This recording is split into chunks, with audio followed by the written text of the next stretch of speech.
Baik, selamat siang Bapak Ibu, saudara sekalian yang dikasihi oleh Tuhan kita Yesus Kristus. Di mana saja suara saya dapat didengar, dan saat ini saya ingin bertemu kembali dengan Bapak Ibu, saudara sekalian, menyampaikan berita menyangkut hari ini tanggal 31 Oktober 2024, yang mana Bapak saudara sekalian yang ingin saya sampaikan, tanggal 3 Oktober semua orang Kristen Protestan bagi Pak beribadah yang namanya Pana, dan mereka beribadah karena tidak ada satu protes, hanya satu tokoh, itu tokohnya adalah seorang yang namanya Martin Luther. Dia adalah asal Jerman, lahir di Island tanggal 10 November 1483. Ya, dan mengapa dia protes? Dulu dia kan orangnya dari Katolik, tetapi karena melihat praktik-praktik Katolik tidak seturut dengan ajaran firman Tuhan, maka dia keluar dan protes. Nah, dia membangun suatu reformasi, yaitu pada tahun 1517, dan hari ini gereja Kristen Protestan berumur 507 kalau tidak salah, karena kalau kita lihat 2024 kurang 1517 maka 507. Jadi maka itu Bapak Mama saudara sekalian yang dikasihi oleh Tuhan kita Yesus Kristus, dia menulis 95 dalil, dan di situ juga dia tetapkan ada beberapa sola, ada 5 sola.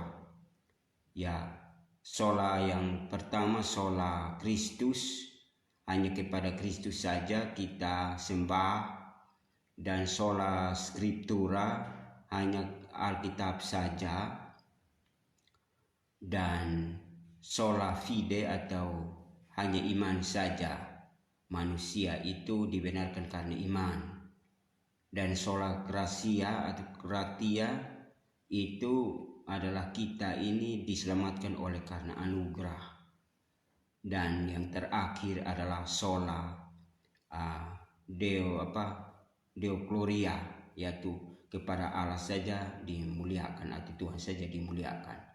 Ya, nah di sini ada 5 sola yang Martin Luther tetapkan, dan termasuk siang hari ini yang saya mau menyampaikan kepada kita tentang sola Scriptura. Sola Scriptura nanti dari situ baru ada kaitan-kaitan dengan sola yang lain. Sola Scriptura ini adalah hanya Alkitab saja yang kita pahami dan kita dasari atau berpedoman saja pada Alkitab. Nah, termasuk saat ini Bapak Mama saudara sekalian yang saya mau sampaikan kepada kita, yaitu di dalam Alkitab atau kitab Wahyu pasal 22 ayat 18 dan ayat yang ke-19. Saya baca 2 ayat ini. Aku bersaksi kepada setiap orang yang mendengar perkataan-perkataan nubuat dari kitab ini, jika seorang menambahkan sesuatu kepada perkataan-perkataan ini, maka Allah akan menambahkan kepadanya malapetaka-malapetaka yang tertulis di dalam kitab ini. Dan jikalau seorang mengurangkan sesuatu dari perkataan-perkataan dari kitab nubuat ini, maka Allah akan mengambil bagian dari pohon kehidupan dan dari kota kudus seperti yang tertulis di dalam kitab ini. Ya, dua ayat ini Bapak Mama menjadi renungan bagi kita pada siang hari ini, bertepatan hari reformasi kita hari ini. Dan mengapa sehingga saya ambil dua ayat ini? Karena di sini kalau kita percaya orang Kristen Protestan ini, kita percaya kita punya Alkitab 66 kitab. Perjanjian Lama 39, Perjanjian Baru 27, jumlahnya 66. Maka kalau misalnya lebih dari 66 ini, atau orang menyampaikan sesuatu ya lebih dari 66 ini, kita tidak terima. Kita tidak terima. Maka itu kalau kita melihat mengapa sehingga Martin Luther dia protes, karena sepertinya dia kan dulu dari Katolik, tetapi karena praktik-praktik Katolik ini tidak sesuai, maka itu dia keluar dan membangun suatu gereja atau sebuah gereja dan suatu pemahaman yang alkitabiah. Ya, jadi maka itu dia melihat bahwa yang seperti yang tadi saya sebutkan sola-sola ini, dan termasuk sola scriptura ini adalah sola yang kita hanya kepada Alkitab saja kita percaya. Ya, maka itu kalau misalnya kita mendengar orang bersaksi atau menyampaikan firman Tuhan tidak sesuai dengan Alkitab, kitab-kitab ini 66 ini, maka kita tidak terima. Kita tidak terima. Kita hanya percaya Alkitab ini firman Allah. Ya, 66 kitab, 39 Perjanjian Lama dan 27 Perjanjian Baru. Nah, di sini Bapak Mama Saudara sekalian yang dikasihi oleh Tuhan kita Yesus Kristus, mengapa kita ada perbedaan dengan saudara kita yang di Katolik? Karena mereka ada tambahan kitab-kitab, yang mana kitab-kitab itu, nama kitab itu adalah kitab-kitab deuterokanonik. Nah, mengapa sehingga tambahan-tambahan mereka itu mereka bilang kanonisasi kedua, kalau kita ini kanonisasi pertama. Ya, maka itu Martin Luther tidak terima yang lain itu. Ya, sehingga yang lahirnya Kristen Protestan namanya protes, kita protes terhadap yang tidak baik itu. Ya, mengapa sih kitab-kitab itu tidak diterima? Ya, karena ya katanya kitab-kitab itu, saya belum membaca kitab-kitab itu, tetapi saya dengar bahwa ada bertentangan satu dengan yang lain. Ya, maka itu kitab-kitab itu tidak diterima, sehingga kita hanya percaya 66 kitab saja. Nah, di sini Bapak Mama Saudara sekalian yang dikasihi Tuhan, kita merenungkan firman Tuhan, harus kita memeriksa seluruh ayat Alkitab supaya jangan bertentangan satu dengan yang lain, karena kita percaya Alkitab ini adalah firman Tuhan yang kita harus belajar, firman tertulis. Ya, jadi maka itu Bapak Mama Saudara sekalian yang dikasihi oleh Tuhan kita Yesus Kristus, saya ambil ayat ini sebagai renungan bagi kita. Kalau siapa datang dan menambahkan perkataan-perkataan nubuat ini dari 66 ini, maka Allah juga akan menambahkan kepadanya malapetaka.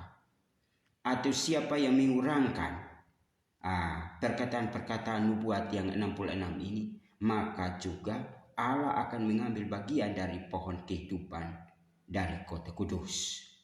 Ya, jadi maka itu Bapak Mama Saudara sekalian yang dikasihi oleh Tuhan kita Yesus Kristus, saya mau sampaikan kepada kita sebagai orang-orang yang percaya kepada Tuhan, mari kita belajar Alkitab dengan baik.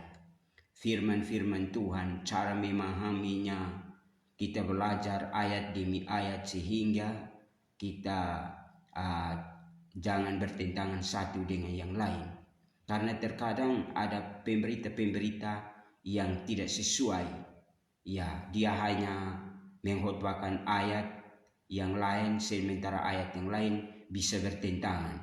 Ya, jadi maka itu Bapak Mama Saudara sekalian, misalnya contoh. Saya berikan contoh misalnya bilang ada ayat-ayat yang mengandung kontradiksi atau ayat-ayat yang bertentangan. Nah, saya berikan contoh misalnya di dalam surat Paulus di dalam Roma Roma 3 ayat yang ke-27 28. Ya, saya berikan contoh. Dia bilang begini, surat Paulus kepada jemaat Roma pasal 3 ayat 27 dia bilang begini. Jika demikian apakah dasarnya untuk bermegah? Tidak ada. Berdasarkan apa? Berdasarkan perbuatan. Tidak, melainkan berdasarkan iman. Ayat 28, karena kami yakin bahwa manusia dibenarkan karena iman dan bukan karena ia melakukan hukum Taurat. Ya, jadi di sini Paulus dia mengklaim bahwa manusia hanya dibenarkan karena iman saja. Itu sola fide. Yang tadi saya katakan ada 5 sola yang dibangun oleh Martin Luther. Sola fide itu. Maka manusia dibenarkan hanya karena iman saja, bukan perbuatan. Tetapi terkadang saudara-saudara kita di dalam Katolik iman plus perbuatan. Tetapi kita Kristen Protestan hanya iman saja. Ya, ini ayat ini. Tetapi ada satu juga di dalam Yakobus. Ya, Yakobus 2 ayat yang ke-17. Demikian juga halnya dengan iman. Jika iman itu tidak disertai perbuatan, maka iman itu pada hakikatnya mati. Kita langsung ayat yang ke-22 ya. Kamu lihat bahwa iman bekerja sama dengan perbuatan. Perbuatan dan oleh perbuatan-perbuatan itu iman menjadi sempurna. Ayat 24. Jadi kamu lihat bahwa manusia dibenarkan karena perbuatan-perbuatan dan bukan hanya karena iman saja. Ya, iman. Ya. Nah, ayat-ayat ini Bapak Mama sepertinya bertentangan satu dengan yang lain. Tidak bertentangan Bapak Mama. Ya, tidak bertentangan. Mengapa? Karena kalau kita melihat di dalam teologi Paulus dia melihat orang-orang dia hanya mengandalkan perbuatan baik. Ya, maka itu dia katakan bahwa perbuatan baik untuk masuk surga. Ya, tetapi Paulus bilang begini, hal masuk surga itu atau keselamatan itu bukan perbuatan baik. Itu hanya anugerah saja. Maka itu sola gratia atau gratia. Itu hanya anugerah saja, tidak tambah perbuatan. Ya, Tuhan memberikan kita dengan cuma-cuma. Ya, misalnya kita melihat di dalam Efesus 2 ayat 8-9. Ya. Sebab karena kasih karunia kamu diselamatkan oleh iman itu bukan hasil usahamu tetapi pemberian Allah. Itu bukan hasil pekerjaanmu, jangan ada orang yang memegahkan diri. Jadi memang hasil keselamatan itu diberikan dengan cuma-cuma. Itu bukan hasil usaha kita. Ya, maka itu jangan ada orang yang memegahkan diri. Itu Paulus. Tetapi kalau kita melihat di dalam teologi Yakobus ini dia melihat orang hanya dia beriman saja tanpa melakukan sesuatu. Ya. Nah, orang itu kita tanya katakan dia beriman. Tetapi dia mau tunjukkan di dalam perbuatan tidak. Contoh misalnya orang itu kalau kita tanya kau beriman? Ya beriman. Tetapi coba tunjukkan imanmu dalam perbuatan. Tidak. Maka itu teologi Yakobus dengan Paulus ini kalau kita melihat sepertinya ada satu perbedaan. Tidak ada perbedaan. Karena teologi Paulus dengan teologi Yakobus itu mereka ini satu di bagian perbuatan, satu di bagian iman. Iman duluan, maksudnya kita cara menafsir iman dulu, selamat dulu, baru bisa melakukan perbuatan baik. Nah, itu maksudnya. Kita beriman dulu kepada Kristus Yesus, baru tunjukkan di dalam perbuatan baik, baru itu yang dikatakan iman itu sempurna. Ya, tetapi kalau misalnya hanya beriman saja kepada Kristus, lalu tidak lakukan dalam perbuatan baik, iblis juga mengaku bahwa dia beriman kepada Kristus, iman intelektual. Ya, lalu orang coba tanya orang pemau, kau beriman kepada Kristus? Ya, aku beriman. Tetapi tingkah laku setiap hari dia tidak melakukan perbuatan atau tidak mencerminkan iman itu kepada Kristus. Maka itu Bapak Mama Saudara sekalian yang dikasihi Tuhan, itu adalah suatu perbedaan atau suatu penafsiran yang tepat. Ya, jadi maka itu terkadang orang-orang dari agama sebelah menyerang kita, bilang Alkitab kita sudah dipalsukan atau Alkitab kita sudah tidak ada lagi yang kontradiksi dan lain sebagainya. Tetapi cara menafsirnya tidak bisa katakan Alkitab ini bertentangan, tidak bisa, karena Alkitab ini firman Allah. Kejadian sampai Wahyu ini adalah ditulis, perjanjian lama ditulis oleh para nabi, perjanjian baru ditulis oleh para rasul, dan ini adalah di bawah tuntunan Roh Kudus. Roh Kudus satu yang memakai mereka dan mereka menulis kitab-kitab ini, dan tidak bisa bertentangan. Allah tidak bercabang lidah. Ya, jadi maka itu cara-cara kita menafsir Alkitab dengan baik. Ya, saya berikan salah satu contoh. Ada katakan ada pertentangan misalnya di dalam Yesaya Yehezkiel. Ya, Yehezkiel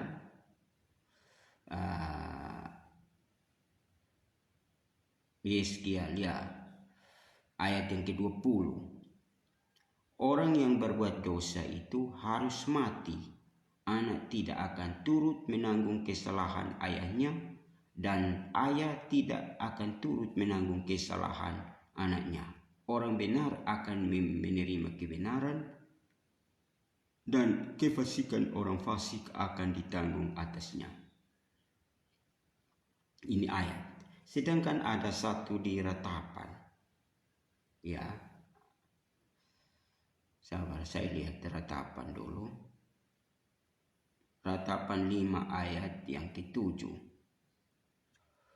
Bapak-bapak kami berbuat dosa, mereka tidak ada lagi, dan kami yang menanggung kedurjanaan mereka. Nah, kalau kita melihat 2 ayat ini sepertinya bertentangan. Tetapi begini Bapak Mama, tidak bertentangan. Karena apa? Maksud menurut pemahaman saya, Yehezkiel 18 ayat 20 ini menyangkut dengan penghakiman terakhir. Penghakiman, maka bapak itu dulu dia berbuat dosa, dia sendiri akan tanggung, dia sudah diikat di sana. Anak dia berbuat baik, tidak bisa anak menanggung kesalahan orang tua itu. Masing-masing akan menerima balasan seturut dengan perbuatannya. Ya, masing-masing. Ya, coba misalnya ada satu Kolose 3 ya. Kolose 3 ayat yang ke-25. Barang siapa berbuat kesalahan, ia akan menanggung kesalahannya itu, karena Tuhan tidak memandang orang. Jadi menyangkut dengan orang berbuat dosa, dia sendiri yang akan tanggung. Ya, tidak bisa ditanggung oleh orang lain. Nah, mengapa sehingga Ratapan tadi 5 ayat yang ke-7 tadi, bapak-bapak kami berbuat dosa, mereka tak ada lagi, kami yang menanggung kedurjanaan mereka. Ingat bahwa pada waktu itu orang Israel dibuang ke Babel, ya, di Babel, pembuangan. Maka waktu orang Israel ini mereka yang berbuat dosa, dan mereka dibuang ke Babel. Sampai di Babel itu mereka melahirkan anak-anak di sana, dan terkadang mereka mati di sana, dan anak-anak mereka yang menanggung di sana. Maka ayat ini, jadi menanggung bukan artinya menanggung penderitaan, menanggung dalam arti penghukuman untuk menghukum. Jadi menurut saya itu penghakiman terakhir untuk memberikan hidup kekal itu Yeskian.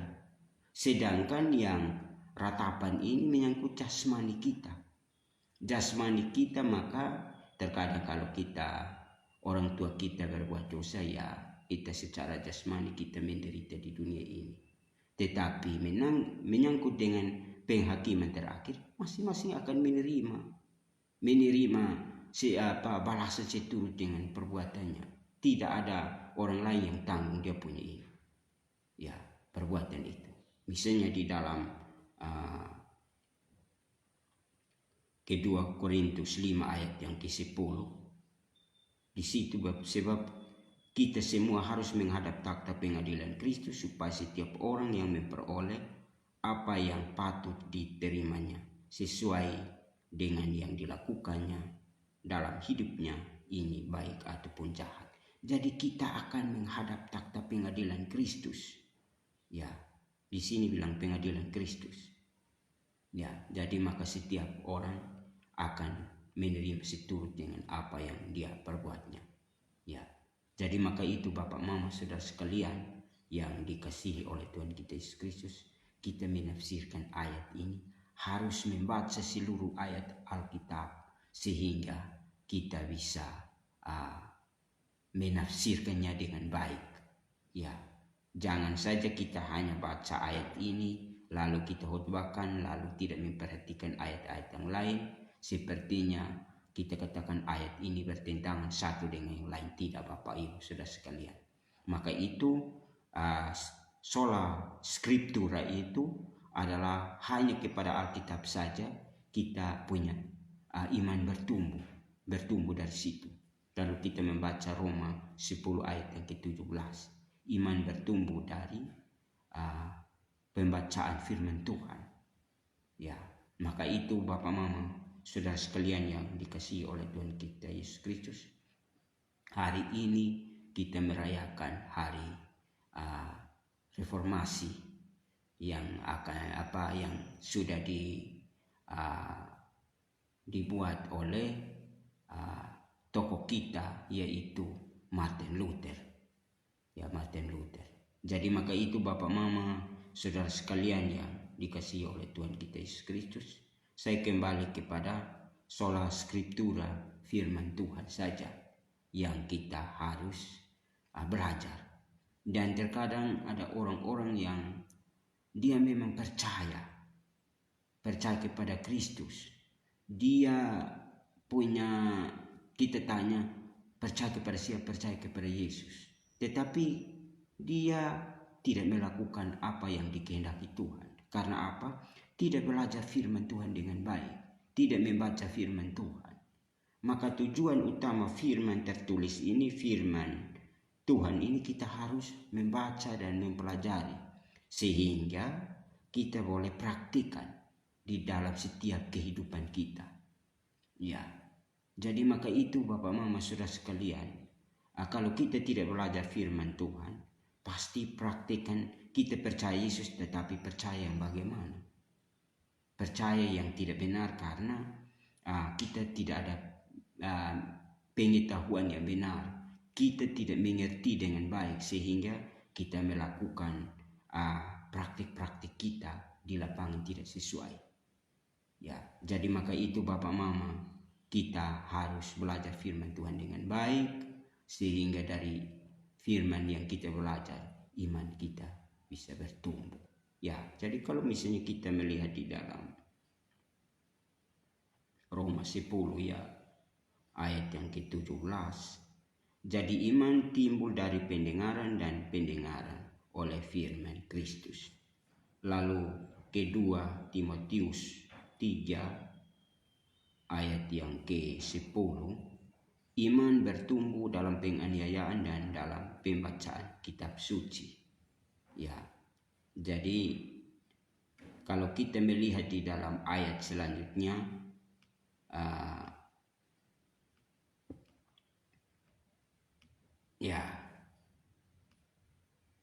ayat 15, ingatlah juga bahwa dari kecil engkau sudah mengenal kitab suci yang dapat memberi hikmat kepadamu dan menuntun engkau kepada keselamatan oleh iman kepada Kristus Yesus. Ya, jadi maka ini penting.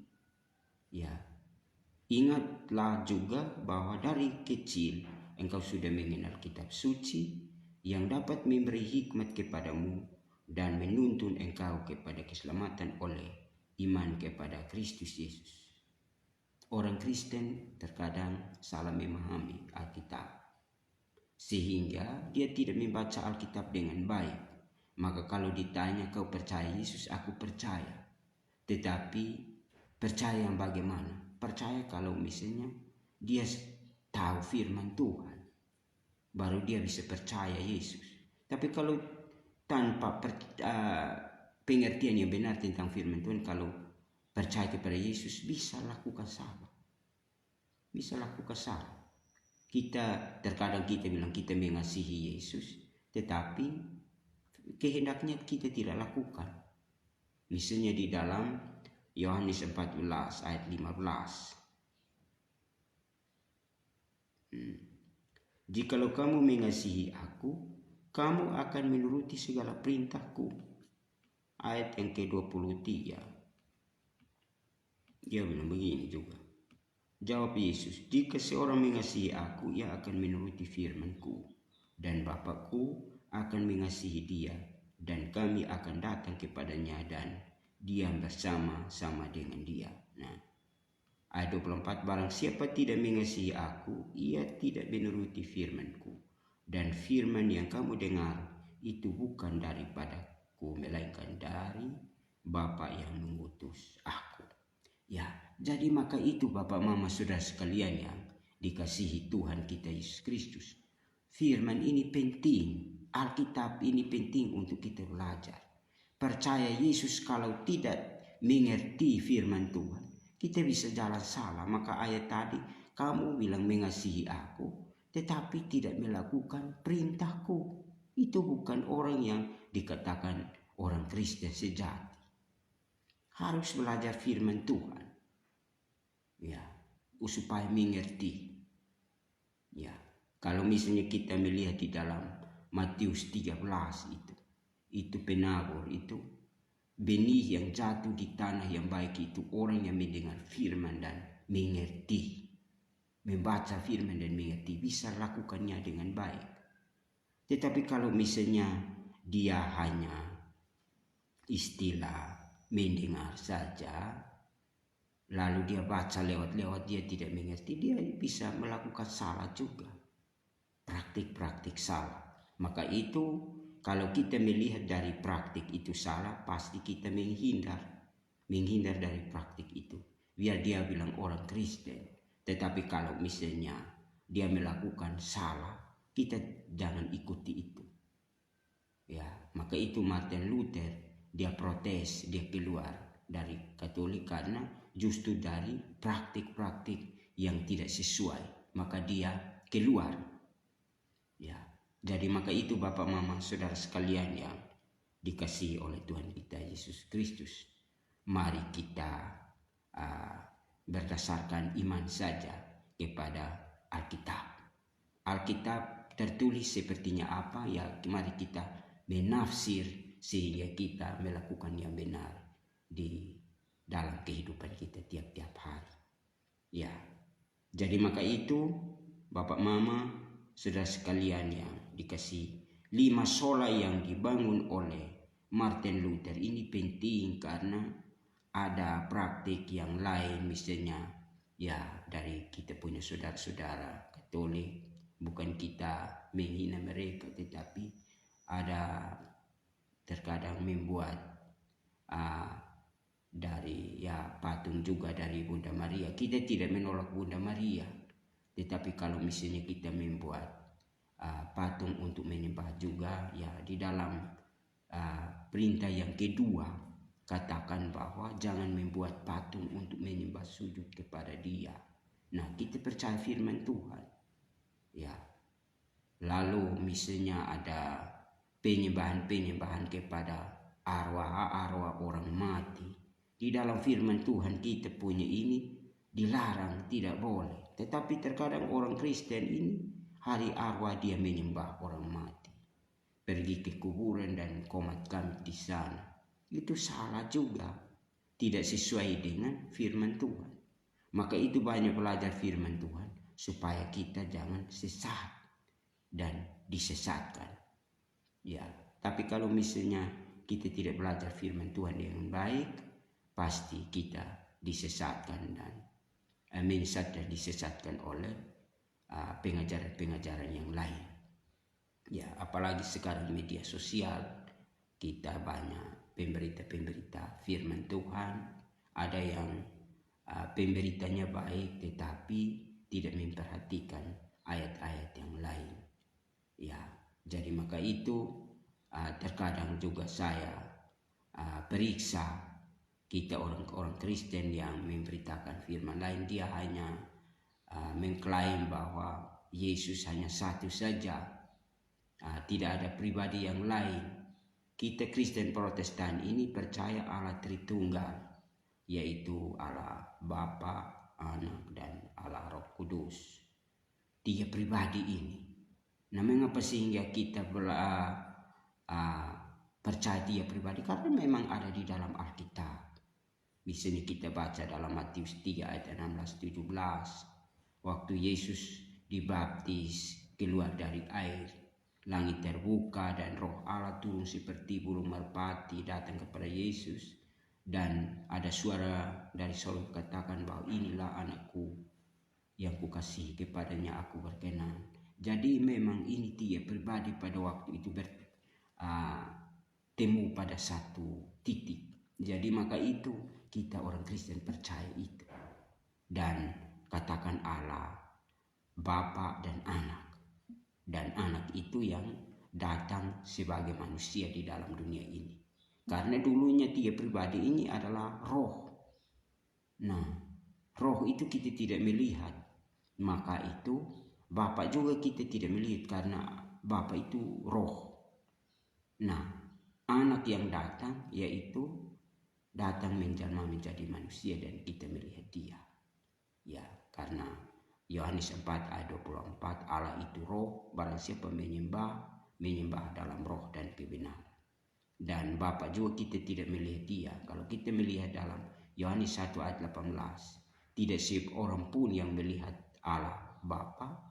Ya, hanya ada Anak yang ada di dalam pangkuannya yang menyatakannya. Ya, jadi maka itu Bapak Mama Saudara sekalian, kita banyak belajar Alkitab supaya kita jangan disesatkan oleh orang lain.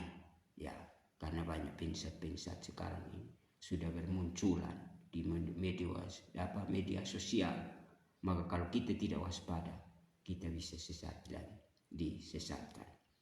Ya, jadi saya hanya katakan kepada kita seperti tadi firman yang saya baca di dalam Wahyu 22 ayat 18-19 bahwa siapa yang menambah dan siapa yang mengurangi, maka kalau menambah Tuhan akan juga mendatangkan malapetaka pada dia, dan dia kalau siapa yang mengurangi maka dia Tuhan juga akan mengambil pohon kehidupan pada dia. Ya, jadi maka itu firman Tuhan sudah pas bagi kita. Kejadian 66 itu sudah pas. Dan kalau ada tambahan kitab lain, kita tidak terima. Maka Martin Luther dia protes karena itu. Jadi hari ini adalah hari reformasi Martin Luther. Maka kita juga bersyukur karena Tuhan kita Yesus Kristus menyertai kita untuk kita memberikan keselamatan kepada kita. Jadi hanya karena iman saja, dan kalau sesudah iman yang sempurna percaya kepada Yesus yang sempurna, baru tunjukkan dalam perbuatan baik. Tapi kalau misalnya orang tidak beriman kepada Yesus dan melakukan perbuatan baik, di dalam Yesaya 64 ayat 6 bilang perbuatan baik itu seperti kain kotor dan tidak berguna. Ya, jadi maka itu Bapak Mama Saudara sekalian, saat ini saya akan mengakhiri berkat rohani renungan saat ini, dan intinya kita banyak membaca firman Tuhan, belajar sehingga kita jangan sesat dan disesatkan. Mungkin itu saja yang bisa saya sampaikan. Sekian dan